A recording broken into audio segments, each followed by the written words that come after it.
aí, a gente tem o quê? O apicultor no campo, tá? Isso é o que é desejável. Então, é um quadro, tá? Quadro daquele modelo Langstroth. A gente percebe que ele tá bem espesso, ou seja, bem grosso, né? Tá bem lotado, ó. Poucas falhas aqui na borda, pouquíssimas falhas, tá? Tá bem espesso, bem cheio de mel, poucas falhas, né? Poucas falhas, bem lotado, um mel, um quadro excelente. Só que o que acontece? Essa cera aqui por cima é o que está mantendo o mel dentro aí, tá? Então, a primeira etapa que a gente vai ver depois no laboratório é a tal da desoperculação. O que que é desoperculação? Ele tirar essa camada de cera que está aqui em cima, para depois o mel poder escorrer dos favos.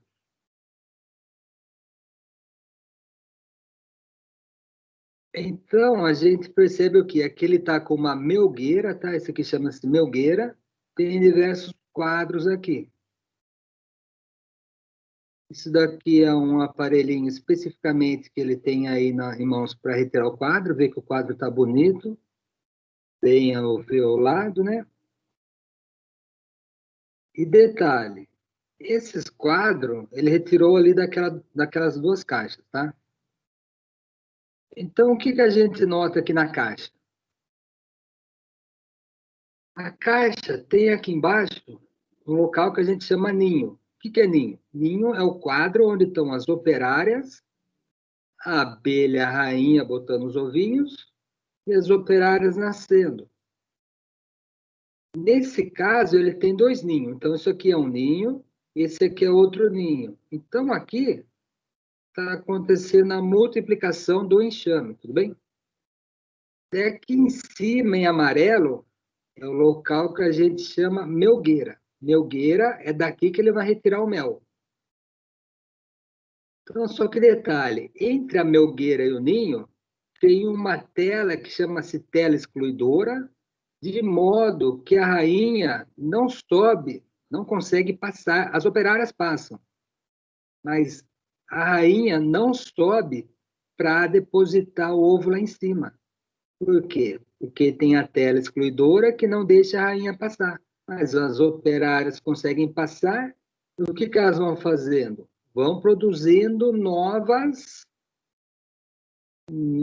vão produzindo novos favos, não é isso? O objetivo é o quê? O objetivo é que a colônia cresça. Só que detalhe, como a rainha não vai subir lá em cima, esses quadros aí é o que a gente dá onde o homem vai lá e retira o mel. Daqui de baixo ele não retira o mel, porque aqui de baixo a gente viu na legislação que não pode ter larva. Aqui de baixo é onde estão sendo produzidas as abelhas. Aqui você tem um outro exemplo de quadro que acontece nesse outro. Um quadro mais simples. Então, aqui você tem apenas um ninho. Aqui é a entrada das abelhas, não é isso? E as abelhas estão entrando. Aqui está sendo produzindo diariamente novas operárias, né? A abelha rainha deposita aí 2 a 3 mil ovos por dia durante os 2 a 3 anos iniciais de vida, tá? A partir do terceiro ano, normalmente, as abelhas rainhas começam a ficar velhas. Daí o que que o homem faz? Pega, vai lá, retira a abelha rainha e coloca uma outra abelha rainha nova, que ele pode comprar ou pegar de outro ninho, tá? Que a partir do terceiro ano começa a abelha rainha começa a ficar enfraquecida, tudo bem? Ela dura até 5 anos, tá? Mas a partir do terceiro ela já começa a ficar fraca. Daí você pode ir lá tirar naturalmente. E na natureza, o que acontece? A natureza, isso acontece de uma forma natural. Então, a partir do momento que a abelha rainha começa a depositar pouco, as operárias vão e as operárias percebem que a rainha está ficando velha, está ficando fraca, às vezes pode ficar doente, às vezes pode se machucar. né? Pode pegar uma doença. E as operárias começam a produzir a nova rainha. Bom, detalhe. A hora que a outra rainha nasce, ela expulsa a velha. Bom, então só pode ter uma rainha. Nunca vai ter duas rainhas, nem três, nem quatro. Só pode ter uma. Certo? Mas também ocorre o contrário às vezes. Se a rainha percebe que o enxame está muito forte, não vai mais caber gente, o que ela faz? Ela sai com as operárias, algumas ficam, já começa a produzir outra rainha imediatamente. Mas ela, principalmente as africanas, saem e vai procurar uma outra colônia. Isso chama-se enxameação. Na hora que ela sai aqui, para enxamear, procurar um novo local, seja porque está faltando alimento, seja porque está faltando local para elas ficarem, as operárias vão todas protegendo ela. Ela sai, vai procurar um novo local para enxamear, e as que ficam aí, normalmente ficam um pouco, já começa a produzir uma nova rainha. Então, aqui é a parte de baixo é o ninho. O ninho é onde ocorre tudo isso daí. O ser humano só coloca o que? A melgueira aqui em cima. Para quê? Para que as operárias já vão produzindo novos alvéolos e já vão depositando mel já, não é isso? Só que daí o homem vai e retira esses alvéolos, né? Conforme a gente viu aqui, antes da rainha depositar ovos. Então, são melgueiras, chamada melgueira, né? Essa daqui, essa amarelinha que está lá atrás, que é o local onde é colocado o mel. Então, após ele retirar esse mel, ele leva para a casa do mel. Daí vai ter toda a legislação, né, que vai tratar sobre isso, mas tem que ser um lugar azulejado, com certeza. De preferência, esse azulejo aqui não é muito bom, tá? O certo é colocar o azulejo na diagonal. Por quê? Se ele for lavar aqui, vai parar água aqui, vai parar água aqui, vai parar água aqui. O certo é colocar esse azulejo na diagonal. Aí depende do local. Se o local for inspecionar, já pode tomar. Por quê? Daí não para a água. Porque se ele for lavar a parede, vai parar tudo água aqui, né? Então, azulejo na diagonal. Mas o que vai ter de essencial aí na casa do mel? É o local de extração do mel. O essencial aí são os decantadores. O que é o decantador? O decantador são esses baldes aqui, tá? A torneira não deve ser no fundo do balde, porque depois ele vai colocar o mel aqui, e a parte pesada, sujeira, material que tem aí, vai decantar. Vai lá para o fundo do balde. Como essa torneira é colocada um pouco acima aqui, poderia ser até mais para cima, a sujeira fica lá embaixo, a hora que o mel decanta, e aqui na parte de cima fica o mel limpo. Então, esse é o decantador. Antes de colocar no decantador, o que ele deve fazer? Fazer a desoperculação. Então, isso daqui, a gente vai ver daqui a pouco, é a mesa desoperculadora. Essa mesa, lá embaixo, dá para ver que ela tem um filtro, tá vendo? Isso daqui é um filtro, tá? Então, o fundo aqui tem 1 palmo de distância. Então, tudo que escorrer aqui vai parar nessa primeira fase aqui. Perceba que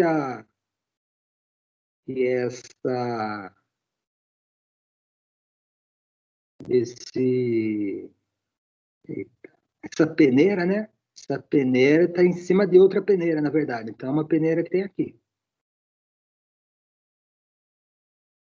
Então, essa é a mesa desoperculadora. Além da mesa desoperculadora, ele tira o favo aí, ele leva para a centrífuga. Essa é a centrífuga. Então, ele vai colocar os quadros aí na centrífuga, vai rodar a centrífuga. O que vai acontecer? conforme essa centrífuga virar, o mel vai escapar dali, de dentro dos quadros, e vai cair aqui embaixo, numa peneira, né? E após essa peneira, ele é levado para o decantador. Então, são essas 3 etapas aí. Primeira etapa, aqui é a desoperculação. Segunda etapa, leva para centrífuga. Terceira etapa, leva para o decantador. E no decantador ele faz a embalagem. Deixa decantando aí por 7 dias, 6 dias, né? E após isso ele faz a embalagem do mel. Então aqui são aquelas caixas, né? Que ele pegou lá no apiário, trouxe e já colocou aqui na mesa desoperculadora. Hoje em dia já existem desoperculadores eletrônicos e vai simplesmente fazer o que ele está fazendo aí, ou seja, tirar a cera. A cera é o que está fechando, mantendo o mel lá dentro. Então, o que ele faz? Ele retira essa cera, perceba que daí o mel está tudo aí embaixo. Retira dos 2 lados a cera, não é isso? Essa cera vai cair ali em cima do filtro, vai escorrer um pouco de mel aí, é normal isso. Só que posteriormente ele vai separar essa cera e vai utilizar para fazer novos quadros. Cada vez que ele faz um quadro, ele coloca o quê? O início dos alvéolos. Aí, ó, tirou a cera, tirou a cera de todos os quadros, colocou na centrífuga. Essa é uma centrífuga elétrica, antigamente era centrífuga manual, daí tem que ficar virando como se fosse uma bicicleta, um pedal de bicicleta, né? Ficar rodando. Essa já é elétrica. Ligou a centrífuga, o que ocorre? O mel que está dentro dos quadros vai em direção à parede. Não é isso?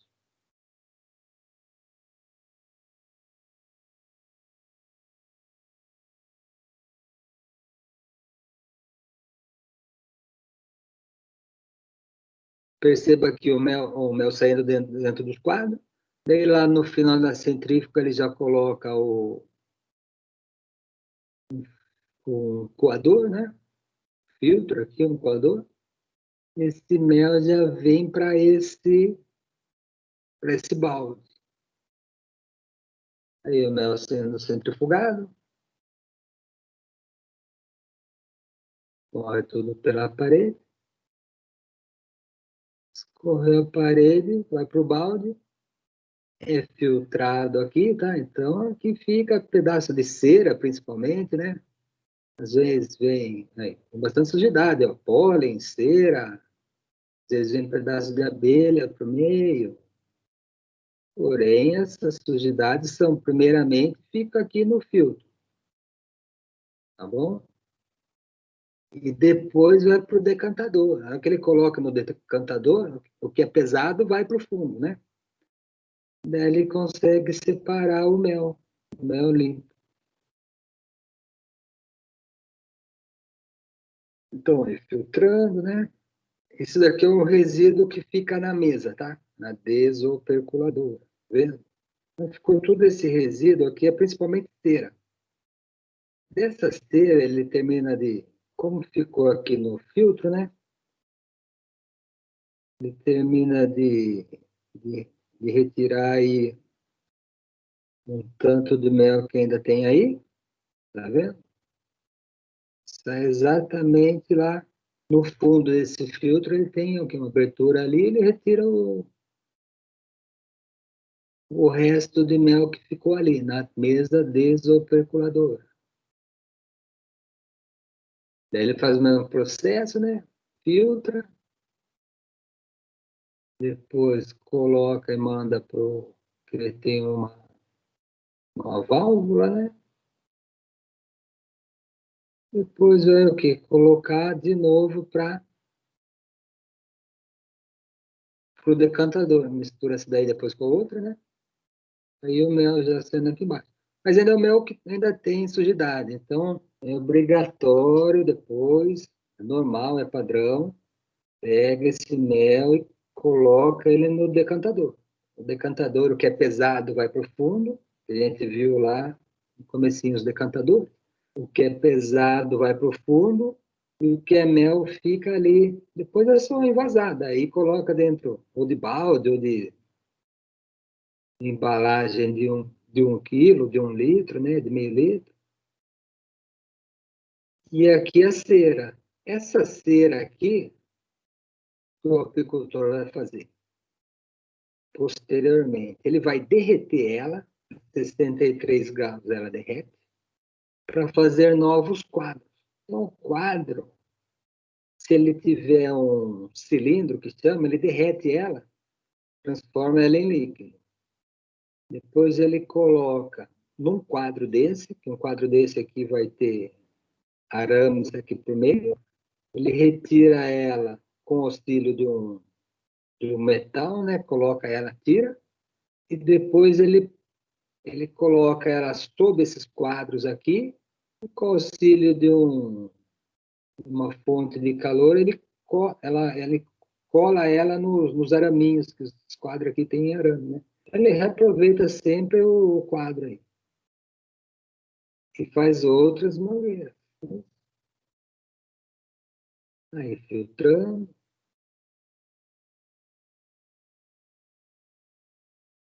e a centrífuga trabalhando.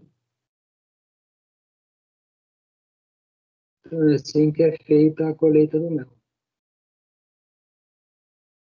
Filtrou, leva para o decantador, vai ter espuma, ainda tem impurezas, né?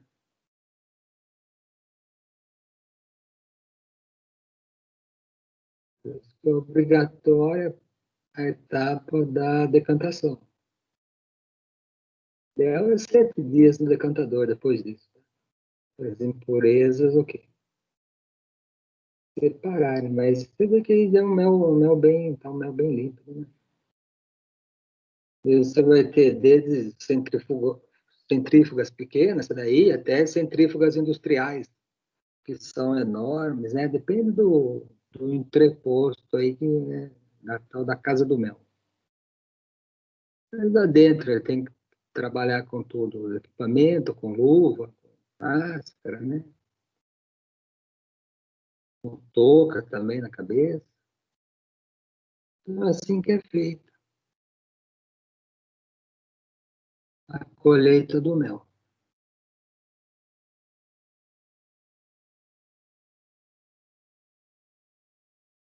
Então, aqui são componentes, né?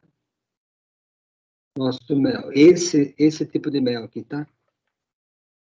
17% de água, 38% de frutose, 31% de glicose, 7% de maltose, bastante maltose, tá vendo?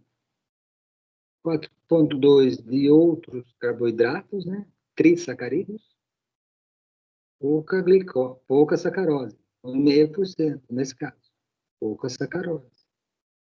Vitaminas, minerais e enzimas, 0,5%. Então, partindo aí mais para o controle de qualidade. O laboratorista vai fazer o quê? Vai ter que seguir a lei, Instrução Normativa número 11 de 2000. Então, agora a gente vai ver em detalhe como é feita cada uma dessas análises. Tá bom? Sólidos insolúveis em água, por solubilização e filtração. Minerais e análise de cinzas, calcinação, não é isso? A umidade pode ser feito tanto na estufa a 105 graus, quanto por refratometria. Tanto em refratômetro de bancada, quanto refratômetro de portátil, de bolso. Os açúcares, tanto redutores quanto a sacarose, método de Fehling. A gente já tinha visto também o Fehling, lembra lá? A acidez, neutralização com base, titulação. E daí, outro específico para mel, hidroximetilfurfural. O FIERE, atividade diastásica, com auxílio do iodo e a prova de Lund.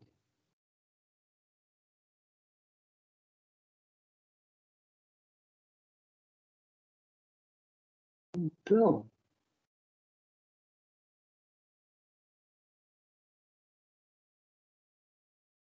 vamos fazer tudo isso aqui na sequência, né? Detalhe, o ideal é fazer no mínimo triplicata, tá? Então, você pega uma amostra, o ideal certo é fazer 3 vezes cada amostra. Todas as... Aí tem o índice de formol também lá embaixo. Todas as análises, né? Então, partindo dos sólidos insolúveis. Sólidos insolúveis é bem fácil. Pega o mel, dilui ele em água. No caso, foi feita uma dissolução em 1,55 gramas de mel em 100 ml de água. Então, o que vai ocorrer aqui? Esse mel dissolúvel diluído em água vai ser filtrado num funil. E o que a gente coloca dentro do funil? Esse papel de filtro. Só que esse papel de filtro já tem que ser o quê? Seco. Então, antes de mais nada, pega esse papel de filtro, coloca ele a 105 graus numa estufa.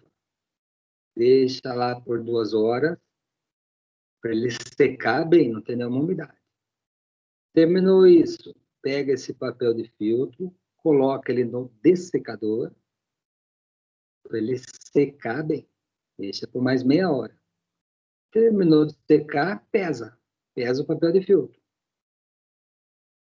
Feito isso, anota o valor do papel de filtro. Nesse caso, pesou 0,9963. Colocou o mel aqui, o que vai fazer? Coloca o mel aqui e vai pesar depois o papel de filtro mais o sólido insolúvel. Por quê? O mel, obviamente, vai passar aqui e vai embora. O que vai ficar aqui no papel? O tal do sólido insolúvel. Nesse caso, essa amostra, papel de filtro pesou isso, papel de filtro com o sólido insolúvel pesou isso. Aí ficou fácil, né? Daí é só fazer as contas aí. Sólido insolúvel mais papel, menos o papel, deu 0,05 gramas. Só que detalhe, isso era em quanto? Em 1,55 gramas de mel.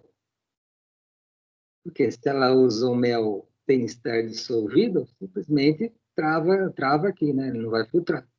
Por isso tem que ter sido diluído antes. Daí ela faz uma regrinha de 3 para obter a porcentagem. Se em 1,55 deu esse valor aqui, em 100 gramas vai dar X. Daí fez essa regrinha de 3, obteve o quê? Porcentagem dos sólidos insolúveis. Então, essa foi a primeira análise. Obviamente, todas as análises ela vai anotando. Não é isso? Então, sólidos insolúveis, bem fácil. Feito isso, a segunda análise é minerais.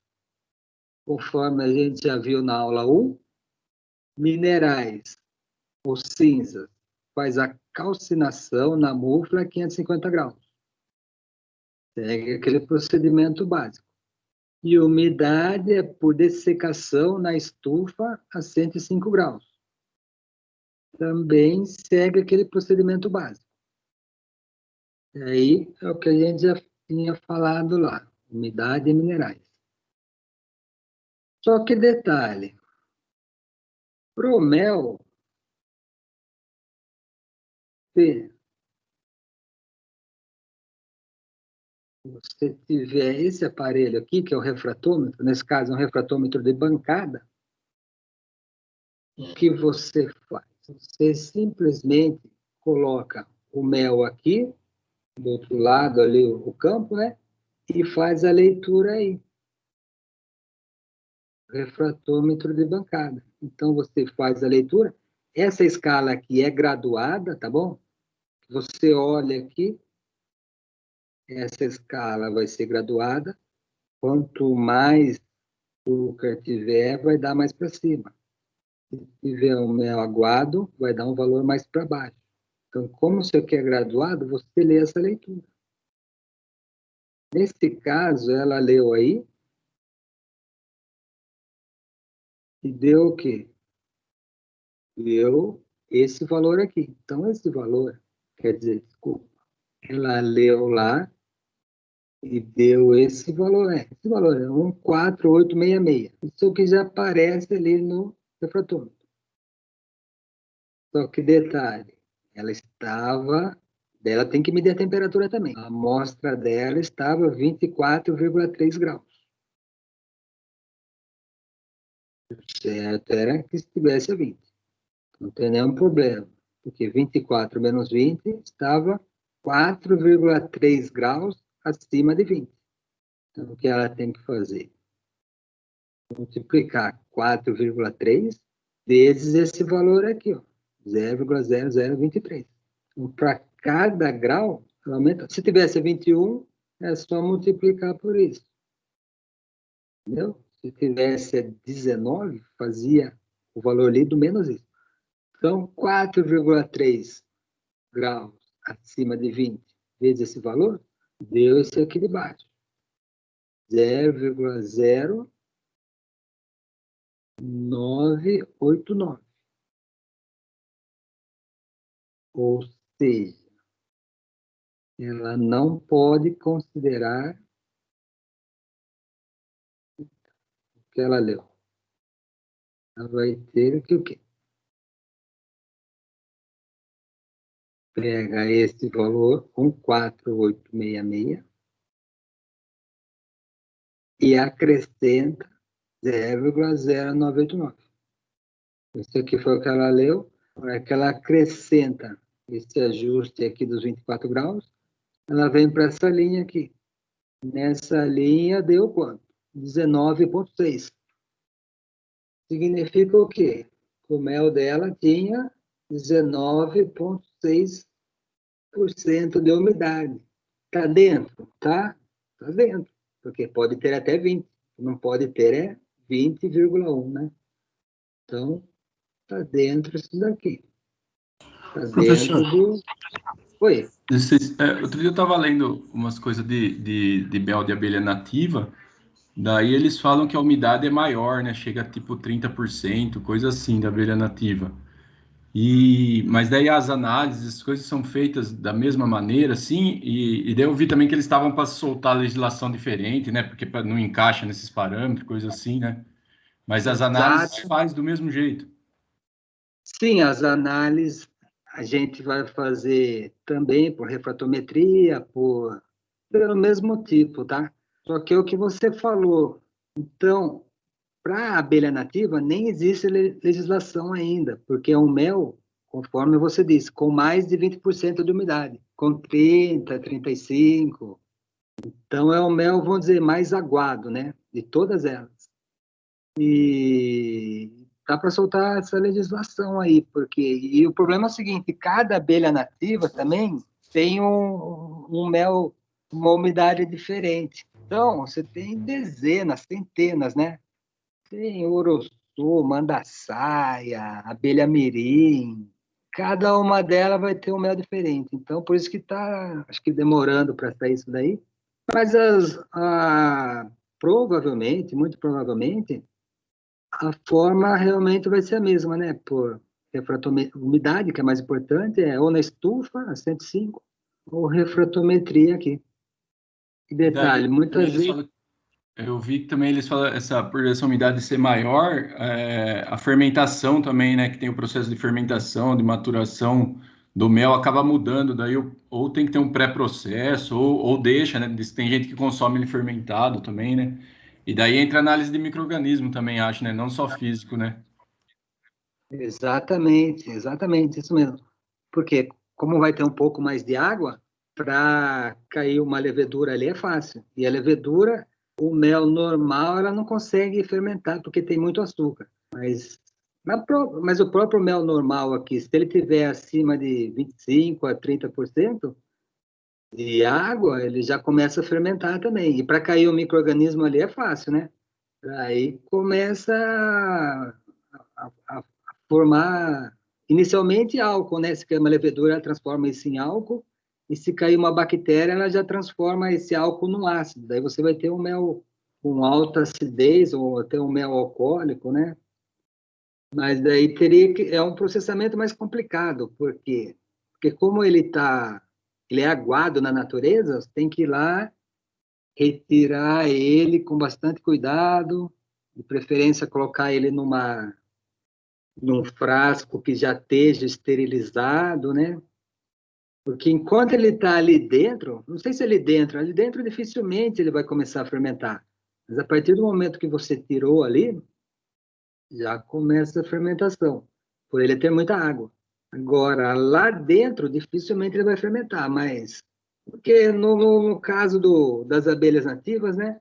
Você pode perceber que elas ficam em pote fechado. É diferente da nossa aqui, da melífera, que a melífera coloca em todos os vasos, em todos os favos. A nativa não, ela coloca uns potes assim que fica do lado ali, e tem esse probleminha mesmo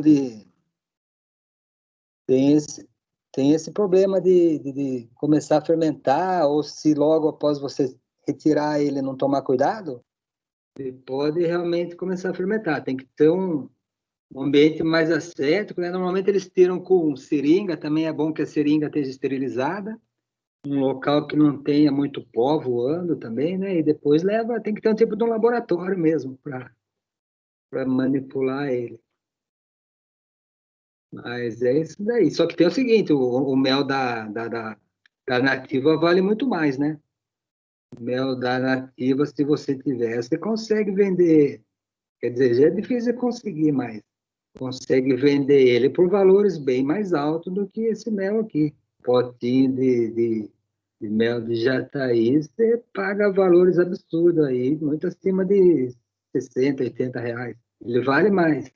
E também tem o apelo medicinal, né? Que tem bastante própolis, é um mel que tem bastante outras substâncias também, né?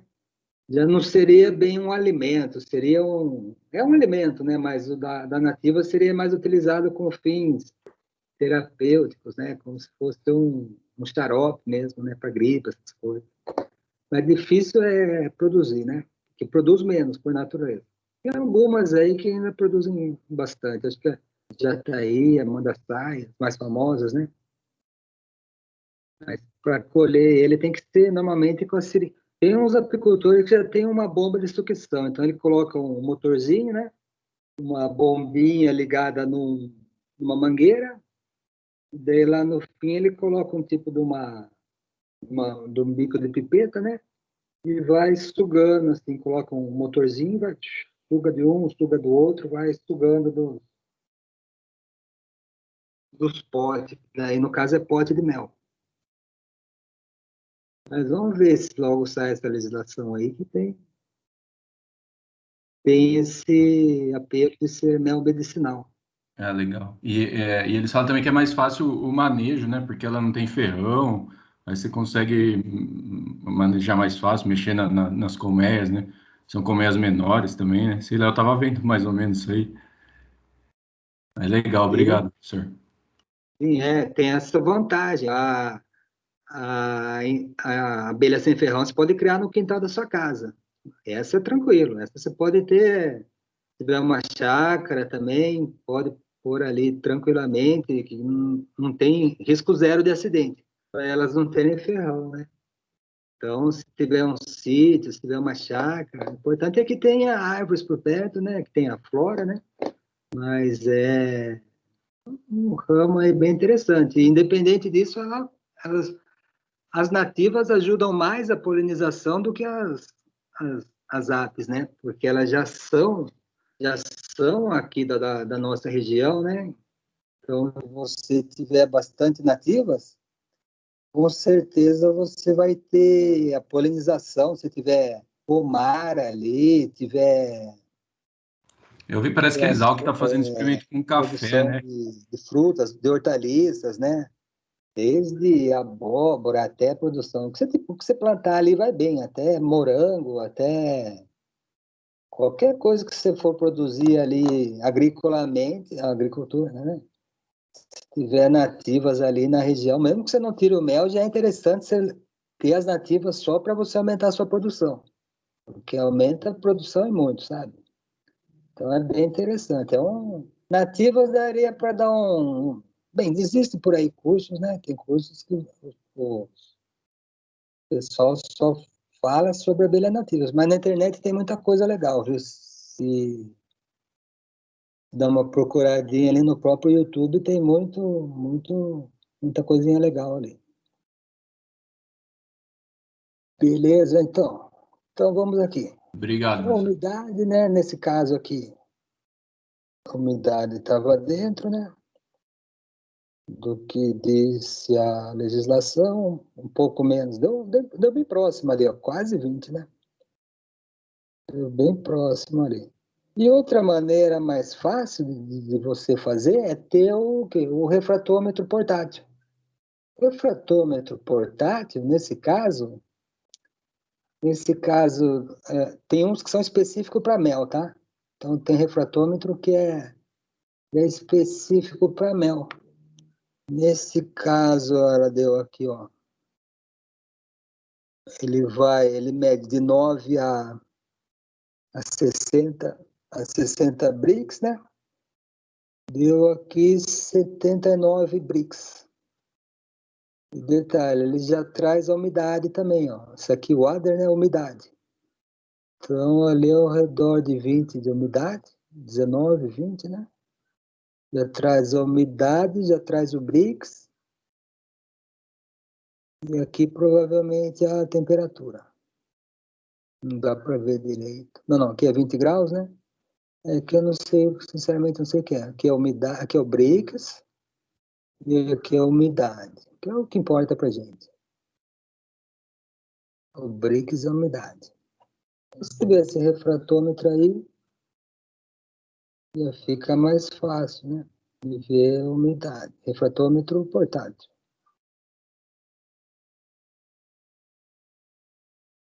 Então, por enquanto, a gente viu ali, ó, 78 bricks, umidade 20,2. Só lembrando que o bricks é sólido solúveis, então o bricks vai incluir o quê?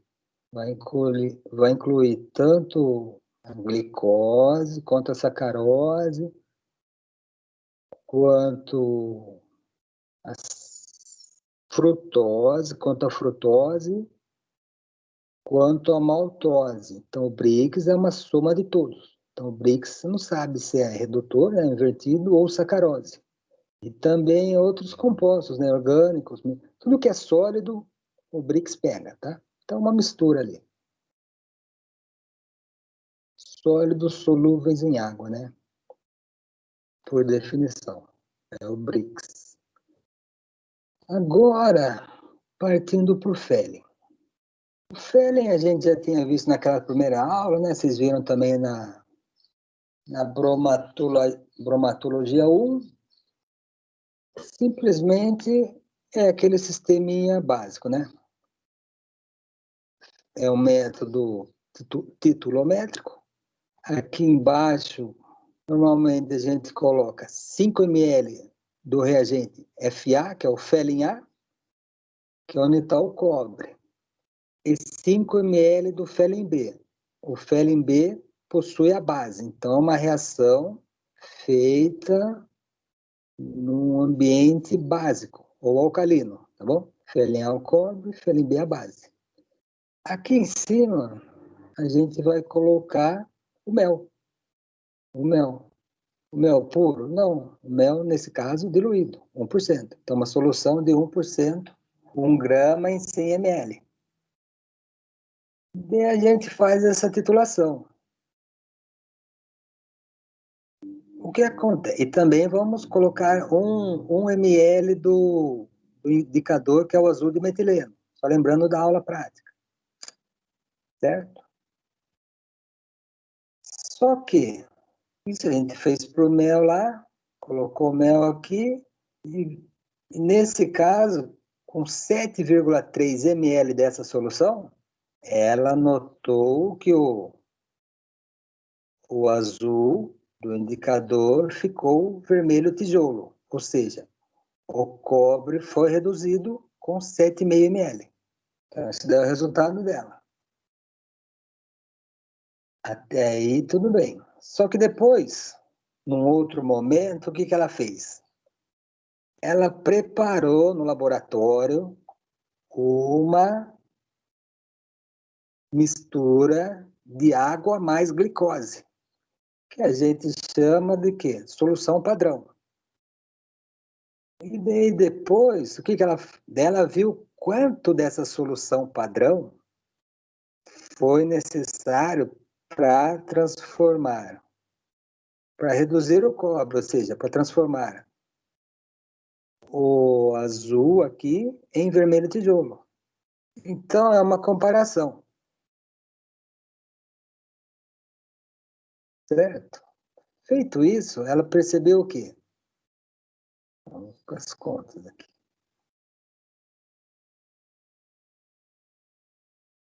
Que da solução padrão, que era simplesmente glicose, uma glicose comercial que compra glicose pura lá, de preferência uma marca boa, mistura com água. Ela percebeu que precisou de 0,0515 gramas para transformar azul em vermelho tijolo. Também ela precisou de 7,3 gramas da solução do mel para transformar azul em vermelho tijolo. Ela faz uma regrinha de 3 aqui. Porque se isso e isso for necessários para ocorrer a redução do cobre, em 100 ml vai ter tanto. Então, ela sabe que em 7,3 de ml de mel tem isso daqui de açúcar invertido, que ela chama de AI, ou açúcar redutor, tá bom? Tem 100 ml vai ter X. Daí, fazendo uma regrinha de 3, ela chegou à conclusão que a solução de mel dela tinha 0,70 gramas. Que solução? Solução 1%. Ou seja, em 1 grama tinha 0,70. Aí tá fácil. Aí ela pega isso daí e transforma em porcentagem. Ou seja, em 100 gramas vai ter quanto? Ela faz outra regrinha de 3. Em, em 100 gramas, então, portanto, ela vai ter o quê? 100 gramas, né? Em 1 grama tem 0,70, 0,70, 54 de açúcar invertido. Em 100 gramas, então, por uma outra regrinha de 3, ela fez 2 regras de 3. Uma lá em cima, para saber quanto tinha na solução de 1%, e uma aqui embaixo para ter em porcentagem. Então, nesse caso, essa amostra deu 70,55 gramas de açúcar invertido. Lembrando que tinha que ter no mínimo 65. Então, tá dentro da lei. Mas, enfim, todos esses valores aí ela vai anotando para chegar no final e saber se está dentro da legislação. Então, esse é o açúcar invertido existente. Só que, além disso, ela quer saber quanto tem de sacarose. Então, ali, nessa primeira dosagem, ela dosou glicose, frutose, maltose, dosou todos os açúcares menos a sacarose. Por quê? Para dosar a sacarose, ela tem que primeiro pegar o mel e hidrolisar ele com ácido clorídrico. Daí o ácido clorídrico é capaz de quebrar essa sacarose em glicose mais frutose. Então, tem que fazer uma etapa a mais. Pega o mel, quebra ele com ácido clorídrico concentrado. Qualquer sacarose que tiver aí vai virar agora o quê? Glicose mais frutose, que a gente está chamando de açúcar invertido. Mas também podemos chamar de açúcar redutor, a mesma coisa. E a sacarose é o quê? A sacarose é açúcar não invertido, ou açúcar não redutor, ou a sacarose aparente. Então, daí ela vai fazer a mesma coisa que ela fez lá. Então, lá ela tinha detectado os redutores. Agora ela detecta aqui os não redutores. Daí faz a mesma coisa. Coloca a amostra, coloca lá a solução de Fehling. Fehling A, contém o cobre. Fehling B, contém a base. Coloca o azul de metileno. Titula ele com o quê?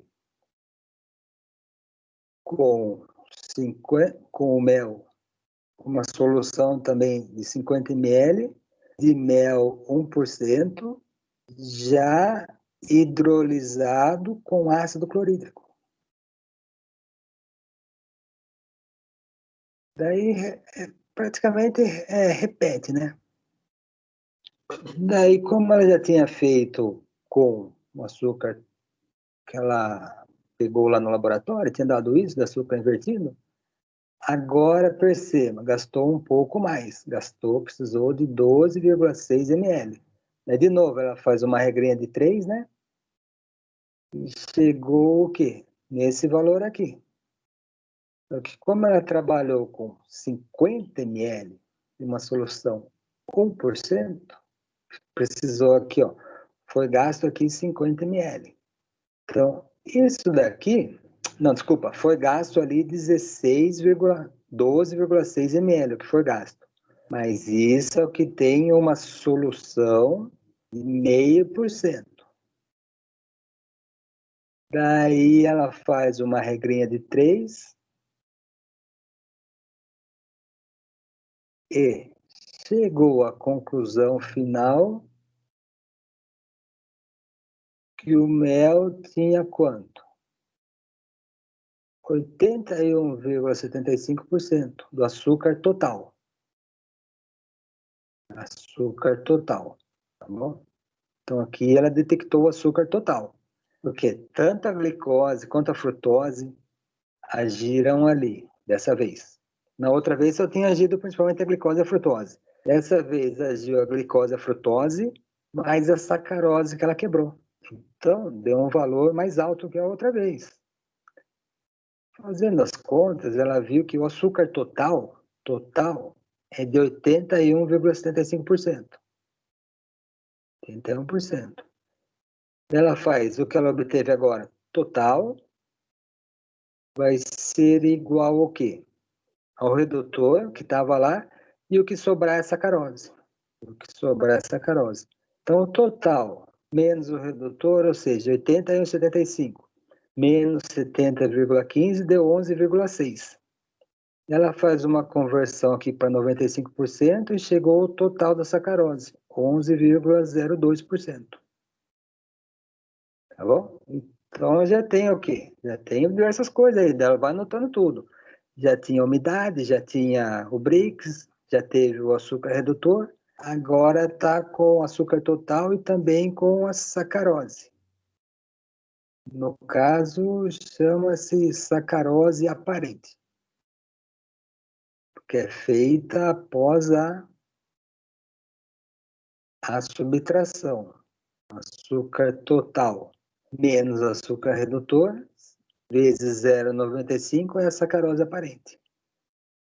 Então, agora ela partiu para uma outra etapa. O que é essa etapa agora?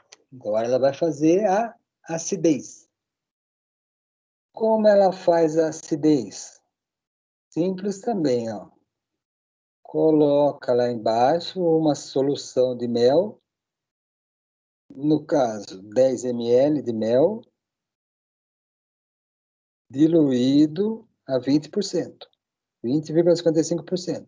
Então, aqui tem a água e mel, 20% de mel, praticamente, 21% de mel. Aqui em cima, ela vai titular com quem? NOH 001 molar. Essa é a base, tá bom? Então, ela percebeu nessa titulação que ela precisou de quanto? 2,1 ml foi o suficiente. Ela coloca o azul, né? Desculpa, o indicador, né? Nesse caso, normalmente, não sei qual indicador ela trabalhou aí, mas normalmente é fenolftaleína, tá? Fenolftaleína. Daí depois ela tem que fazer, né? Normalmente ainda tem também uma equação que dá isso daí direto. Mas é que ela mostrou tudo como é feita essa conta. Como é feita essa conta? NOH é o quê? Um sódio, um oxigênio e um hidrogênio.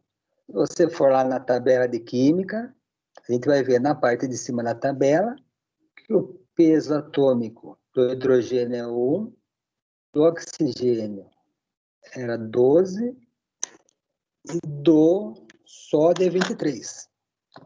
E se você somar 23 mais 12 mais 1, não, desculpa, 16 do oxigênio, tá? Então, 23 mais 16 mais 1 dá 40.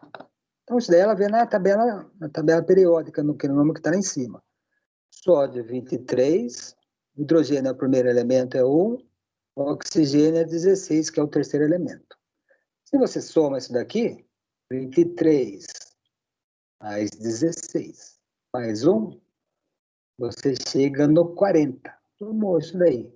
Significa o quê? Que 1 mol do NOH vai pesar 40 gramas. Tudo bem? Então,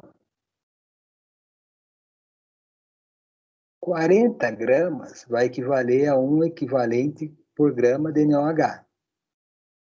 Como ela gastou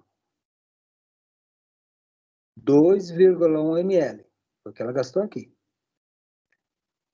Esse NOH dela está diluído, é 0,01 molar, ou seja, não está 1%. Como que estaria 1 molar se ela tivesse colocado 40 gramas? Mas ela colocou o quê? 40, 4, ela colocou 0,4 gramas por litro para fazer. Tudo bem? Então, essa concentração, tá aqui, vai dar o número de mol, 0,01, 0,01. 2,1 foi o que ela gastou aqui, 2,1. E 0,977 é o fator de correção.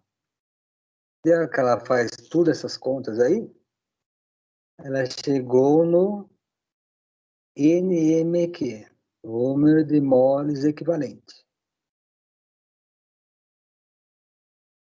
Ela chegou, esse valor aqui é o que existe em 2,055 gramas de mel. Por quê? Porque ela diluiu o mel aqui, ó. Trabalhou com 20% de mel. Ela trabalhou com 20%, significa que em 10 ml de mel, 10 ml, tinha 2 gramas. Tá bom? 2 gramas em 10 ml. Então, ela vem aqui e faz o quê? Em 10 ml. Em 10 gramas, desculpa. 2 gramas em 2 gramas, tem essa quantidade aqui. Faz uma regrinha de 3 também, tá bom? Em 1 quilo de mel vai ter quanto de ácido? Vai ter 10,2 de ácido. Milho equivalente por quilo. Então, dela vai também Anota esse valor aqui. 10,2 milho equivalente por quilo de mel. Essa é a acidez. Só que essa conta aqui, não precisa ficar fazendo toda vez, tá? Se você já fizer esses cálculos aqui uma única vez, depois você vem aqui e já joga no final da equação. Só vai ter que saber o quê? Aqui você já deixa aqui guardado esse valor, porque esse valor não vai mudar nunca. Então, desculpa. Esse valor não vai mudar nunca. O que vai mudar aqui, ó, ela já faz uma equação de modo que ela só substitui lá embaixo, não tem que ficar toda hora fazendo essas contas aqui. Normalmente já faz uma equação de modo que substitui lá embaixo já e fica fácil. Para facilitar aí o cálculo da acidez. Tá? Ela anotou, isso ponto. Isso foi acidez. Fácil também. Não é difícil. Mais difícil fazer a conta do que fazer a própria acidez. Só que daí ela fazendo o fatorzinho lá embaixo de conversão, a acidez é para ser uma das análises mais fáceis que tem. Ou mais rápida que tem. Agora, a atividade diastásica, como ela fez?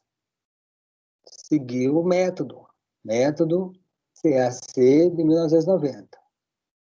Então, pega uma solução de amido, iodo e mel, deixa em banho-maria 40 graus. Depois faz uma curva de calibração e lê aqui no espectrofotômetro. O que acontece nessa solução? O mel vai ter alguma diastase. Então, naturalmente, ele vai ter alguma diastase. A diastase faz o quê? Quebra o amido. Quebra o amido em dextrina ou glicose, tá bom? E o iodo, nesse caso, é indicador. Quanto mais amido tiver, quanto mais dextrina tiver, mais azul vai ficar essa solução. Então, se o seu mel quebrar bastante amido, vai ficar bem azulado. Se o mel não tiver enzima, for um mel falsificado, aí é uma mistura de água com açúcar. Você coloca ele na presença do amido, ele não consegue quebrar o amido. Ele não consegue quebrar o amido não reage com iodo, não dá coloração. Tudo bem? Se não deu coloração, a hora que ela coloca aqui no espectrofotômetro, não dá leitura, dá uma leitura mais baixa. Então, daí existe uma escala lá, a escala Goethe. É a quantidade de enzima que está no mel, no mel bom, né? Capaz de converter 0,01 grama de amido em 1 hora a 40 graus. Então, ela tem que incubar tudo isso daqui, ó, o mel, o iodo e o amido, a 40 graus por 1 hora. Deixa lá no banho-maria, para ver quanto do amido vai ser quebrado pela enzima do mel. Pela enzima diastásica já presente no mel. E além disso, ela faz um branco. O que ela coloca no branco? No branco ela coloca só água com amido. No outro,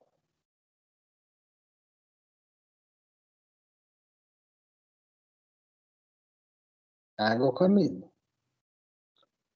No outro, ela coloca só mel. No outro, ela coloca o amido com mel. Esse é um outro teste. Feito isso, deixou lá no banho-maria por 40 graus a 1 hora, tudo bem? Ela vem e pinga o Lugol. Pingou o Lugol. O Lugol reagiu com o amido, ficou azul. Significa que não tinha enzima. Tinha só amido. Então, só amido fica azul. O mel não tem amido. O mel não tem amido. Então, o mel ficou, não mudou de cor. Não mudou de cor. E aqui, onde o mel foi misturado com amido, as enzimas do mel, é para ter quebrado o amido, e daí ele ficou azul. Então, se ele continuar aqui da cor do mel, significa que não tem enzima. Não, desculpa. Não, significa que tem enzima, então quebrou. Então é positivo. Agora, se o mel, o amido não for quebrado, ou seja, se não tiver enzima no seu mel, ela não quebra. Daí continua amido. Aqui continua amido. Tá vendo? Então, amido. Amido. Significa o quê? Que não tem enzima. Se não tem enzima, não é mel. Se tem enzima, significa o mel, porque o mel é para ter enzima. Essa enzima já vem desde a abelha lá no campo, que armazenou o néctar no papo, até dentro do próprio favo, onde ela regurgitou o mel, né? E adicionou enzimas diastases, né? Então, essa enzima é para estar no mel, é para ter presença da enzima no mel, tá bom? Ou seja, aqui você coloca o mel na presença do amido, as enzimas do mel é para quebrar esse amido.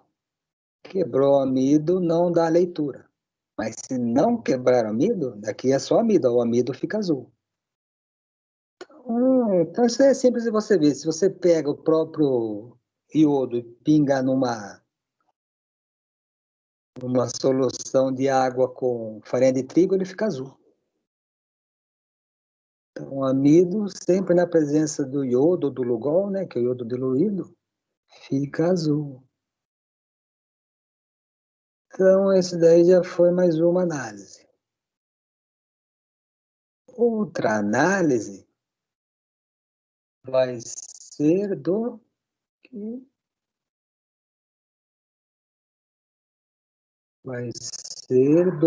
da dextrina.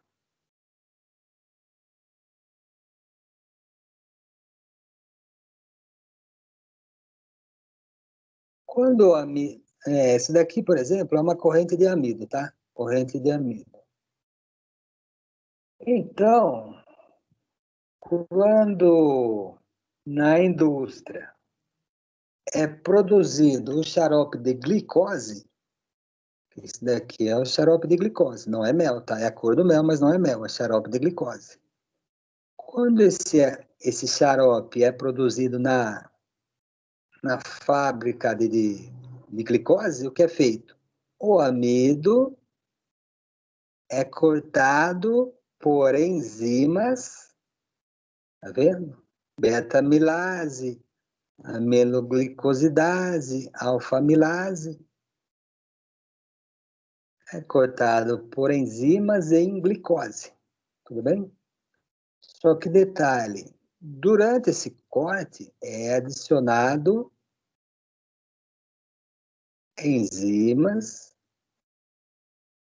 e ácido sulfúrico concentrado, hidrólise químico-enzimática, né?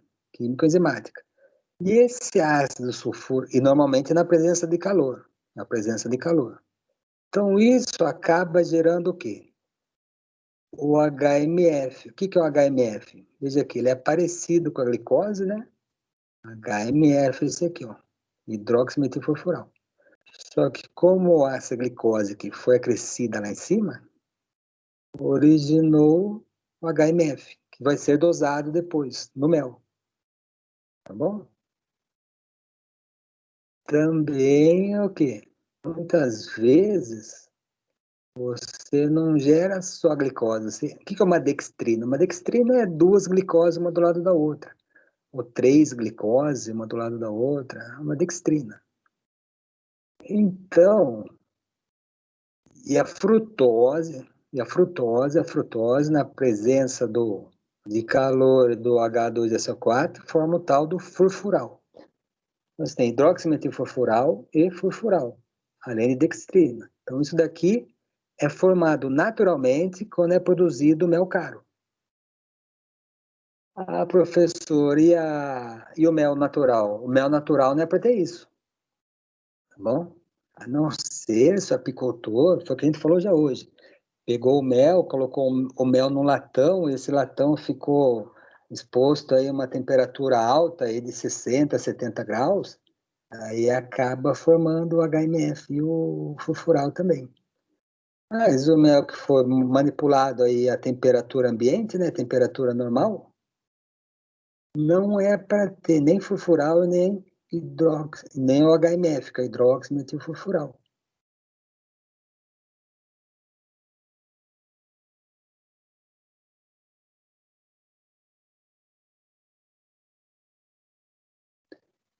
Então, essa análise aqui, né, chama Fierret, mede exatamente esse HMF. Então, como é feita essa análise? Ela é simplesmente positivo e negativo, tá? Ela não quantifica. Ela só fala tem ou não tem o HMF. Então, é feita uma mistura de mel com clorofórmio. De cabeça não lembro, mas é só seguir o protocolo. Você pega o mel, mistura com o clorofórmio, deixa um determinado tempo, e após esse tempo, você pinga na solução de mel com clorofórmio um corante chamado resorcida clorídrica. Se ele não mudar de cor, significa que não tem HMF, tá bom? Se ele ficar vermelho, o que vai acontecer, por exemplo, no caro, que é aquele que a gente acabou de ver ali, vai ficar vermelho, significa que o seu mel tem HMF. E o mel puro não pode ter o HMF. Então, a prova de Ferri é isso. Mistura mel com clorofórmio, deixa um determinado tempo, que eu não lembro de cabeça, e pinga o reagente resorcina clorídrica, que vai indicar se o seu mel foi aquecido ou se o seu mel possui a presença de glicose e dextrinas, produzida de amido. E depois nós vamos para a prova de Lund, também específica para o mel. A prova de Lund, o que é feito? É colocado uma solução, 20% de mel, 20 gramas em 100 de água, 20%. E adicionado ácido tânico. Se o mel for verdadeiro, vai ocorrer uma precipitação. Por quê? Vai indicar a substância de aminas precipitadas. Ah, professor, mas você não falou que o mel só tinha 80% de açúcar? Falei, mas um pouco de aminoácido é para ter, um pouco. Por quê? Porque provém do pólen. Lembra que o pólen é fonte de aminoácido, tem proteínas, tá bom? O que não pode ter é muito. Mas a solução, se você fizer, por exemplo, o açúcar, né? Queimar açúcar, tal. Produzir aí um xarope de açúcar. Ou o próprio xarope de caro. E fizer a mesma concentração e adicionar o ácido tânico, não ocorre nenhuma precipitação. O que significa? Significa que é uma solução que realmente, essa aqui só tem açúcar e água, nada mais. Essa daqui tem açúcar e água, mas tem um pouco de aminoácido. Onde vem esse aminoácido? Do pólen. Certo? Então, um pouco de substância aminada, obrigatoriamente tem que ter. Então, essa é a prova de Lund. O que não pode ter é muito também. Se tiver muito, significa que a abelha foi alimentada com aquela ração lá, que a gente já tinha falado naquela hora.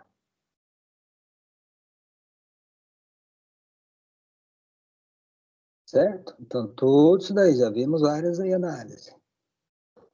Agora, índice de formol. O índice de formol já vai nos dar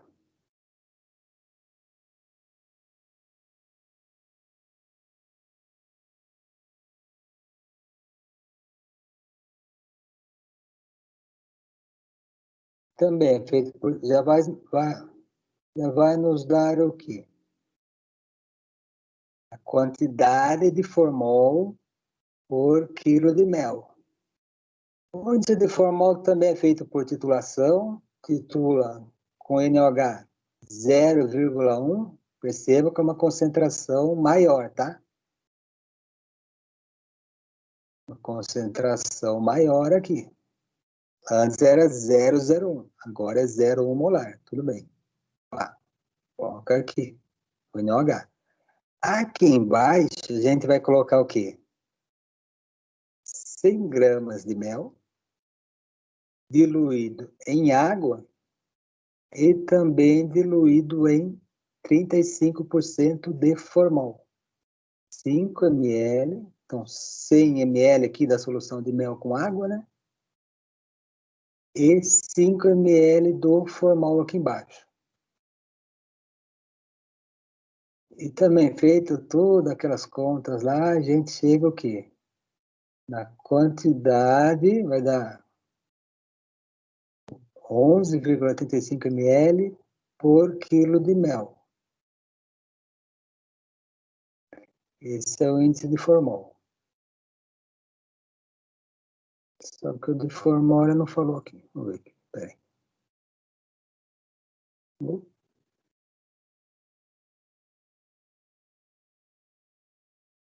Então, feito isso, todas as análises, né? O que ela faz? O que é que a gente faz? Compara as análises obtidas com o que diz a legislação. Ele vai comparando um a um, entendeu? Por exemplo, açúcares redutores. Como ela fez quatro não, se não me engano, ela fez 5. 5 análises. 1, 2, 3, 4. Ela fez 5 análises, né? Então ela foi tirando a média. Então fez a média e mais o desvio padrão. O desvio padrão é facinho de fazer. Só calcula a média, depois tem a formulinha lá, se obtém o desvio padrão. Por exemplo, para o açúcar redutor. O açúcar redutor dela deu 68,64, mais ou menos 1. Sacarose dela deu 7,82, mais ou menos 2,24. Desvio padrão da média. Cinzas, que ela fez lá na mufla. Umidade. A umidade deu 22,15. A umidade é importante. Mas como a desvio deu 2,33, se você fizer quanto para mais, quanto para menos. Se a gente fizer 22,15 menos 2,33, a gente chega no extremo, 19,82. Bom, chegamos no 19,82. Limite mínimo, né? Como pode ter 20, ainda está dentro. Embora, na média dos 5, tenha dado 22,15. Bem, excesso de água, se for ver, né? Mas como tem um desvio padrão, sempre faz desvio padrão da média. E no caso, ela fez 5 análises, tá bom? Se fizer 3 já tá bom, mas se fizer 5, melhor ainda. Se fizer 10, melhor ainda, tá? Então, vamos dizer que tá dentro aí. Mesma coisa se da sacarose, deu 7,82. Se fizer 7,82 menos 2,24, deu 5,58. 5,58 é abaixo de 6. 5,58. Então, deu no limite, mas deu dentro. E assim ela foi fazendo atividade diastásica, também fez a média aqui, deu dentro. A acidez deu 11 e pouco, acidez pouco ácida, podia ter dado até 50. Pólen, ela achou lá, sólidos insolúveis. Tem um pouco, 0, deu dentro, poderia ter dado até 0,5. Deu 0,1. Está dentro, né? Abaixo de 0,5. Certo? Então, deu dentro.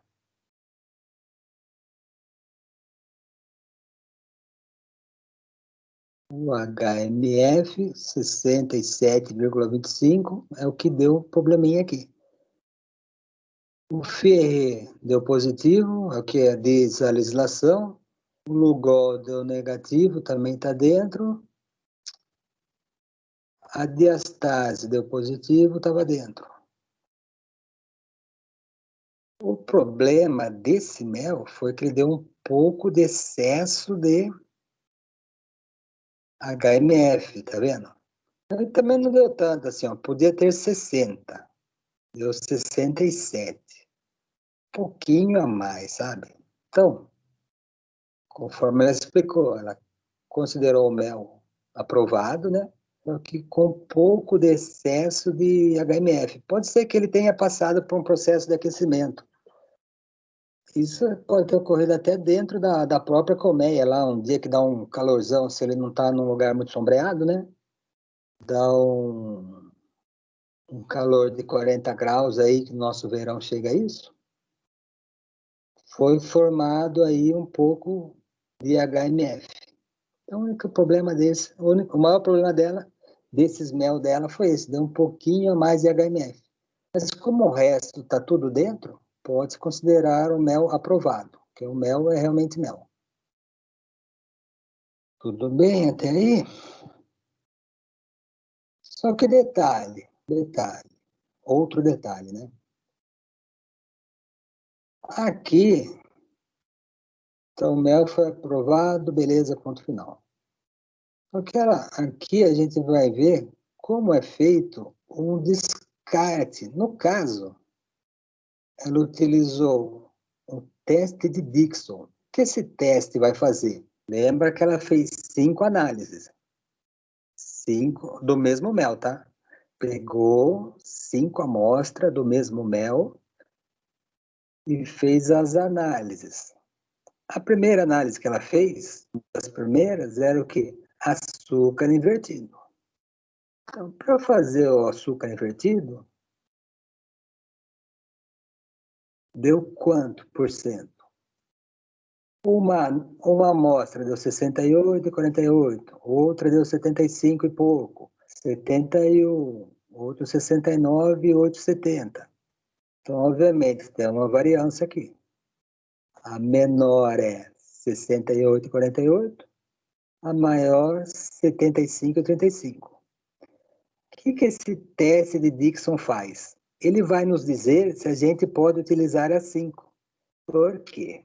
Vamos supor que se tinha essas 4 aqui e a última tivesse dado aqui 90.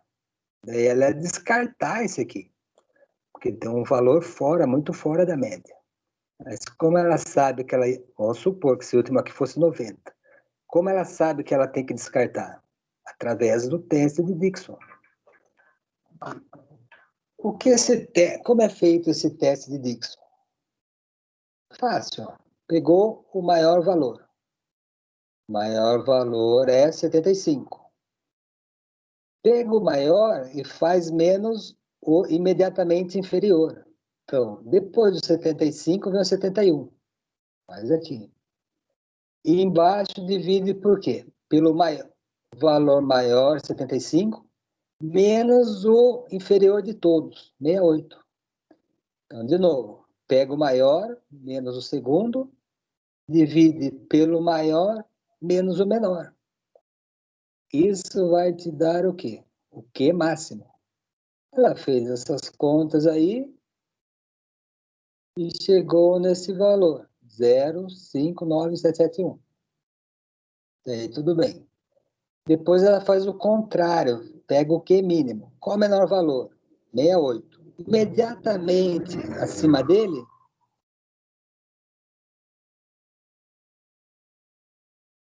qual que é? 68. Não, desculpa.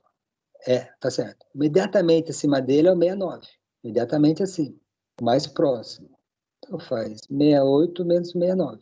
E embaixo também divide pelos extremos, que é o maior menos o menor. Então, perceba, embaixo é fácil. O maior menos o maior menos o menor, no denominador, lá embaixo. Em cima é o maior menos o segundo maior e o menor menos o segundo menor. Então, esse é o que ela chama de Q máximo, e aqui embaixo o Q mínimo. Feito isso, ela vai jogar, a gente vai jogar isso daí numa tabelinha. Tá bom? Então, o limite máximo, que é o Q máximo, deu isso daqui. O limite mínimo é dado lá embaixo, Q mínimo.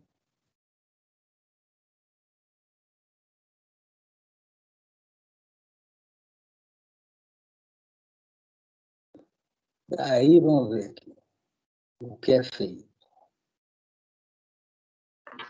É feito a seguinte conta. O Q máximo dela, 0,59. Isso daqui, ó. Lembra lá, tá aqui em cima. Esse valor aqui, é menor que 0,64. Da onde ela tirou esse 0,64? Da tabela de Dixon. Então, essa aqui é a tabela de Dixon, que você já tem disponível no livro. E aqui é o número de amostras. Ela trabalhou com 5 amostras, fez 5 meses. Então, quando a gente trabalha com 5 amostras, que máximo tem que dar abaixo desse valor, 0,64. Como deu 0,597, e esse valor é menor que 0,64, ela não rejeita o último lá em cima, ou seja, ela não rejeitou o 75. Ah, professor, e o 68, ela vai rejeitar? Mesma coisa, ó, 68, depois que ela fez. 68 menos o próximo, o maior menos o menor, teve 0,10. Como 0,10 é menor que 0,64, ela também não rejeita. Não rejeitou nem o limite máximo e não rejeitou nem o limite mínimo. Ou seja, chegou, através do teste de Dixon, que os 5 MEs podem ser considerados para calcular a média. Calculada a média, achou o desvio padrão.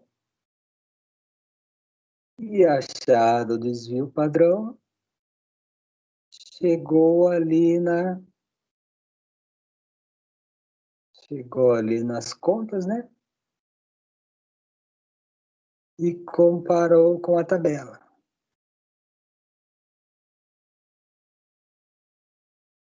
Então, o tal do teste de Dixon só serve para isso. Serve para saber o quê? Para saber se vai ou não vai aproveitar todos os meses. Mas o importante mesmo é o quê? Sempre comparar aqui com a legislação. Então, de todas as comparações que ela fez aqui, só o HMF estava acima, e mesmo assim era para estar 60, deu 67, né? Se você considerar o limite inferior é 67,25 menos 1,33, deu 65,92. 65. Podia ter no máximo 60, né?